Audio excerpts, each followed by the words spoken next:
Trustee સામે police ફરિયાદ નોંધાઈ છે। શેઠ એચ.એચ. શિરોલાવાલા હાઈસ્કૂલને લઈને ફરિયાદ નોંધાઈ છે। 11.40 લાખની નાણાકીય ગેરરીતિના આક્ષેપ છે। પ્રમાણપત્રો અને એનઓસી આપવા દબાણ કરાતું, શાળાને નુકસાન પહોંચાડવાનો આરોપ લગાવાયો છે। આચાર્ય સુરેશ પટેલ અને ટ્રસ્ટી ભાવેશ શિરોલાવાલા સામે ફરિયાદ નોંધાઈ છે। ટ્રસ્ટી કંચન પટેલ સામે પણ પોલીસ ફરિયાદ નોંધવામાં આવી છે।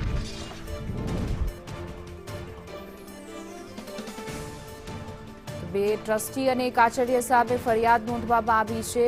પૂર્વ આચાર્ય કે તેમની સામે પણ ફરિયાદ નોંધવામાં આવી છે। 11.40 લાખની નાણાકીય ગેરરીતિના આક્ષેપ સાથે ફરિયાદ નોંધવામાં આવી છે। શેઠ એચ.એસ. હાઈસ્કૂલ સામે આ ફરિયાદ છે, જેમાં શાળાને નુકસાન પહોંચાડવાનો આરોપ લગાવવામાં આવ્યો છે, જેમાં બે ટ્રસ્ટી અને એક આચાર્ય સામે ફરિયાદ। વધુ વિગતો સાથે અમારા સંવાદદાતા અમિત પટેલ જોડાઈ ગયા છે। જે અમિત, સમગ્ર મામલો શું છે? ચોક્કસ જણાવ્યું હતું કે બોડેલીની શેઠ એચ.એચ. શિરોલાવાલા હાઈસ્કૂલના પૂર્વ આચાર્ય દ્વારા બે ટ્રસ્ટી તેમજ અત્યારના જે આચાર્ય છે, આચાર્ય સામે પોલીસ ફરિયાદ નોંધવામાં આવી છે।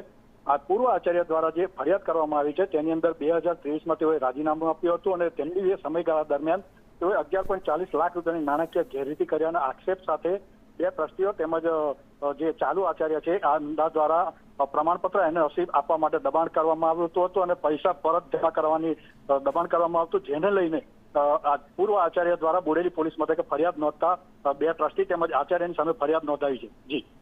જી અમિત, સમગ્ર માહિતી બદલ આભાર।